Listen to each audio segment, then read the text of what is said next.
I have a problem. The problem is so big that it don't let me become the best version of myself. I want to be a topper, but I don't feel like studying.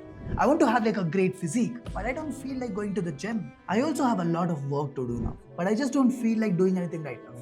And I think if I don't solve this problem right now, everyone around me would grow up to be better than me.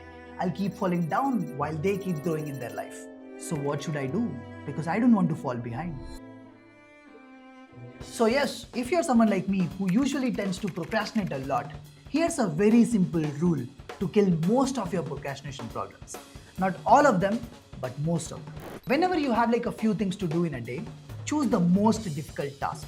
The task that you're most likely to procrastinate on. Because if you want to be the most important person in the room, you have to be solving the most important problems that you have. Just kidding.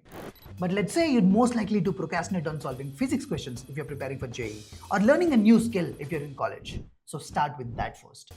Because the reason that you procrastinate is because you have this huge resistance while starting something new.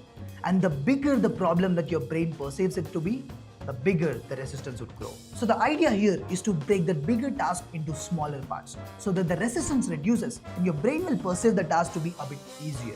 Now, one more way to do this is instead of breaking down the bigger task into smaller parts, which is also a big task to do, and I'm most likely to procrastinate even at that, what I'd actually do, or what I'd actually tell myself, is to take that bigger task and do it for just 2 minutes. That's it. Any task that you have, do it just for 2 minutes. Because the key here is to break that resistance and build some momentum, because you don't necessarily need to feel motivated to do a task. Most of the times you do something and then it motivates you to do it more and more and more. Basically, action leads to motivation. So now instead of worrying about, oh, I have like a lot of work to do, I have to go to the gym, I have to study so much, and then ending up in procrastination, what I'd actually tell myself is, I just have to study for 2 minutes. I just have to go to the gym for 2 minutes. I just have to finish my work, or at least start and do it for just 2 minutes. That's it. So now this feels a bit easier to do. So I'd most likely start the work, build some momentum, and actually continue doing it for a long amount of time so that I can actually finish the work.